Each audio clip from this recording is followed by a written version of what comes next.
నమస్తే అండి. అందరు ఎలాగున్నారు? నేనైతే బాగున్నాను. మీరందరూ కూడా బాగుండాలని కోరుకుంటున్నా. అయితే తమ్నేల్ చూసిన వెంటనే మీకు అర్థమైపోయి ఉంటుంది. మొదటిసారి అనంతపూర్లో దసరా సెలబ్రేషన్ అయితే జరుపుకుంటున్నాము. అంటే ఇన్ని ఇయర్స్ హాలిడేస్ వస్తాయి కదా పిల్లలకి. ఇంకా హాలిడేస్ వస్తేనే ఊరికి వెళ్ళిపోయే వాళ్ళం అనమాట. ఇంకా హాలిడేస్ మొత్తం అక్కడే ఉండి పండగ కూడా అక్కడే జరుపుకొని అమ్మ వాళ్ళ ఊర్లో వచ్చేవాళ్ళము. అంటే ఫస్ట్ టైం ఇప్పుడు అనంతపూర్లోనే ఇక్కడే చేసుకున్నాం అనమాట దసరా పండగ. అయితే సింపుల్ రెసిపీసే ప్రిపేర్ చేస్తున్నాను. ఎందుకంటే కొంచెం వర్క్ ఉంది, బయటికి వెళ్ళాలి. ఇంకా అందుకని మా వారు కూడా లేరు, నైట్ డ్యూటీ ఉందన్నమాట మా వారికి. ఇంకొక్కదాన్నే ఇంకా పూజ అంటే పండగ అంటే చాలా పనులు ఉంటాయి కదా, చాలా వర్క్ ఉంటుంది. ఇంకా అన్ని పనులు చేసుకొని మళ్ళీ కుడుములు ఓలిగలు అంటే చాలా టైం పడుతుంది కదా.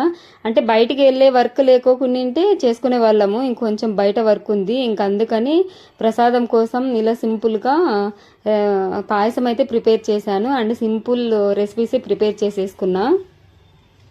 అయితే నాకు ఒక చిన్న డౌట్ వచ్చిందనమాట కుకింగ్ చేస్తున్నప్పుడు. అంటే దసరా పండగ అంటే జమ్ము చెట్టుకి వెళ్ళి దర్శనం అంటే దండం పెట్టుకొని రావాలి అని అంటారు కదా. కానీ ఇక్కడ అడిగితే మాత్రం అంటే మేము ఫస్ట్ టైం చేసుకున్నాం. ఇక్కడ ప్రతి హాలిడేస్కి మేము ఊర్లో వెళ్ళి ఇంక అక్కడ మనకి పల్లెలో మామూలుగా పెద్ద పెద్ద చెట్లు ఉంటాయి కాబట్టి ఇంక ఇన్ని రోజులు అది అయితే కనిపించలేదు మాకి. కానీ ఇప్పుడు ఫస్ట్ టైం కొంచెం ఇబ్బంది పడ్డామన్నమాట. జమ్ము చెట్టు ఎక్కడుంది అని చాలా మందిని అడిగాము, తెలిసిన వాళ్ళని, ఇంటి పక్కన వాళ్ళని. వాళ్ళు కూడా తెలియదు అని అన్నారు. అంటే మేము కొత్తగా హౌస్ షిఫ్ట్ అయ్యాం కదా, తెలియదు అన్నారు. సరేలే చూద్దాం, ఈవినింగ్ లోపల ఎవరో ఒకరిని వాళ్ళ ఫ్రెండ్స్ని అడిగి కనుక్కుంటానులే అన్నారు. ఇంకా పూజ పనులు అయితే స్టార్ట్ చేసేసుకుంటున్నాము. అండ్ నెక్స్ట్ మా వారు అయితే వచ్చారు. ఇంకా నేను ముందే దేవుడి పటాలు, దేవుడికి సంబంధించిన సామాన్లు మొత్తం అన్నీ క్లీన్ చేసేసి దేవుడి గది అంతా శుభ్రం చేసి ఇంకా అక్కడ పూలు అన్ని పూజకు సంబంధించిన వస్తువులన్నీ అక్కడ పెట్టేసి ఇంకా నేను ఇక్కడ వంట అయితే ప్రిపేర్ చేసుకుంటున్నా. అంటే అన్నీ ఒకేసారి ఒకరే చేయాలంటే కష్టం అవుతుంది కదా. ఇంకా అందుకని మా వారైతే పూజ చేస్తారు, నేను పక్కన అన్ని హెల్ప్ చేస్తూ ఉంటానన్నమాట. నార్మల్ డేస్లో అయితే నేనే చేసుకుంటాను పూజ. ఇలా పండగలప్పుడైతే మాత్రము అన్నీ రెడీగా పెట్టేసుకుంటాను అనమాట. ఇలా మొత్తం అన్ని దేవుడికి సంబంధించినవి అన్నీ అక్కడ శుభ్రం చేసి అక్కడ పెట్టేసుకుంటాను. నేను ఇక్కడ వంటలన్నీ చేసుకుంటూ ఉంటాను. ఇంకా మా వారు పిల్లలైతే అక్కడ పూజ చేస్తూ ఉంటారనమాట. ఆ లోపల వంటలు ప్రసాదం అన్నీ కంప్లీట్ అయిపోతాయి కదా అన్నట్లు ఇలా అడ్జస్ట్ చేసుకుంటామను. అయితే అన్ని పనులు ఒకరమే చేసుకునేసరికి చాలా టైం పడుతుంది కదా. ఇంకా పిల్లలు చిన్నగా ఉన్నప్పుడు అయితే చాలా టైం పట్టేది. ఒక 2-3 సార్లు అలాగే 1 o'clock కూడా అయిపోయింది పండగ అంటే పూజ చేసేసరికి. ఇంకా అందుకని మా వారు అప్పటి నుంచి ఇలా చేస్తారనమాట.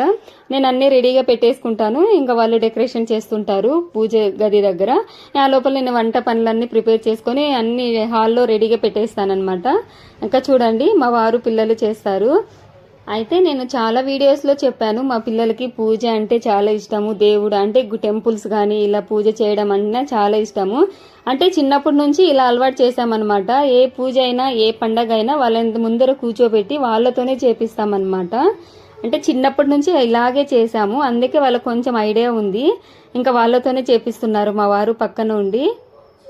అయితే ఒక విషయం చెప్పాలనుకుంటున్నా, వీడియోస్లో ఎప్పుడు కూడా చెప్పలేదు, ఈరోజు చెప్తున్నా. అదేంటంటే అమ్మ వాళ్ళది పెద్ద ఫ్యామిలీ అనమాట.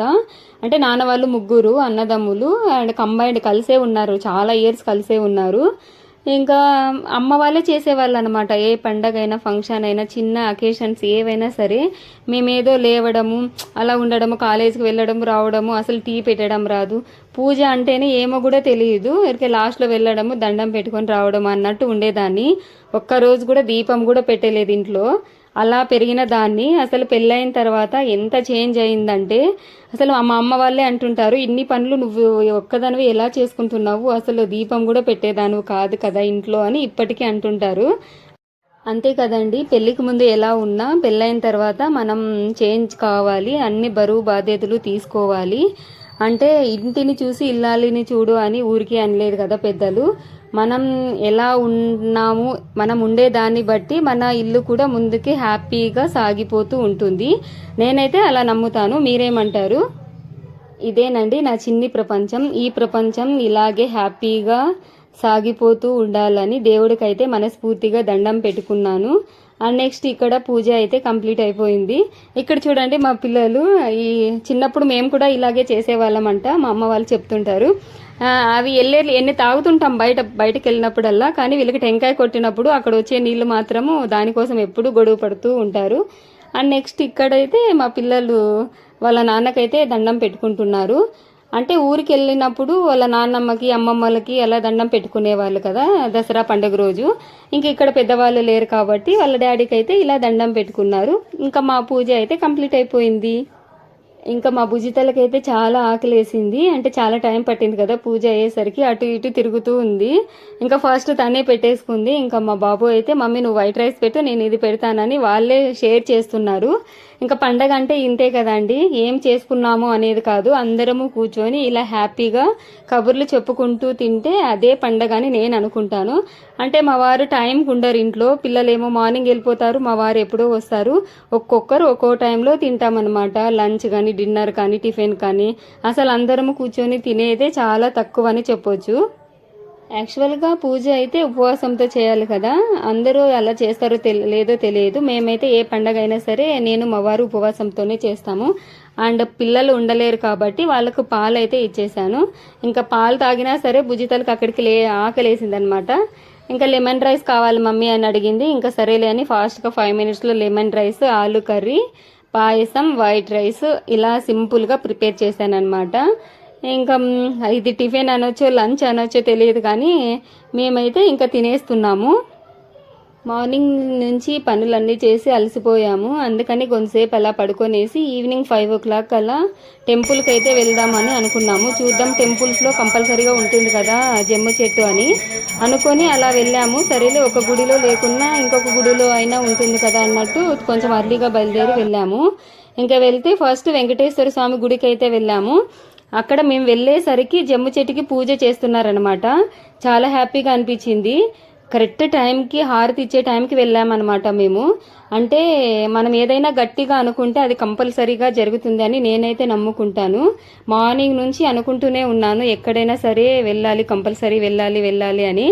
ఇంకా దేవుడు అనుగ్రహం కలిగిందని నాకైతే చాలా హ్యాపీగా అనిపించింది. కరెక్ట్గా జమ్ము చెట్టుకి పూజ చేసే టైంకి వెళ్ళాము, అక్కడ దర్శనం చేసుకున్నాము. నెక్స్ట్ గుడి లోపలికి వెళ్ళి పూజ అయితే చేసుకున్నాము. కొద్దిసేపు అలా బయట కూర్చున్నాము. ఇక్కడ చూడండి స్వామివారిని ఎంత అందంగా అలంకరించారు. కరెక్ట్గా నేను అక్కడికి వెళ్ళే టైంకి పవర్ పోయిందనమాట. ఇంకా చాలాసేపు ఉన్నాం కానీ పవర్ రాలేదు. ఇంకా సరేలే అనేసి ఇంకా బయటకైతే వచ్చేసాము. మమ్మీ ఇంకా చాలా టైం ఉంది కదా గ్రౌండ్కి వెళ్దామా అని అడిగారండి. అదేనండి మా క్వార్టర్స్లో ఉన్న గ్రౌండ్. అక్కడ చాలా పచ్చగా ఉంటుంది అండ్ లైటింగ్ సిస్టము చాలా బ్యూటిఫుల్గా ఉంటుంది. మాకైతే చాలా ఇష్టం అనమాట మా గ్రౌండ్ అంటే. ఇంకా కొంచెం టైం దొరికిన ప్రతిసారి అక్కడికి వెళ్ళి ఆడుకుంటూ ఉంటాం అనమాట. ఇంక ఈసారి మా వారికి కొంచెం లీవ్ దొరకడంతో అందరము కలిసి ఇలా స్పెండ్ చేశాము. ఇదేనండి మేము దసరా పండగ ఇలా సెలబ్రేషన్ చేసుకున్నాము. మీరు ఎలా సెలబ్రేషన్ చేశారు అనేది కామెంట్ సెక్షన్లో కామెంట్ చేయండి. ఓకే మరి బాయ్.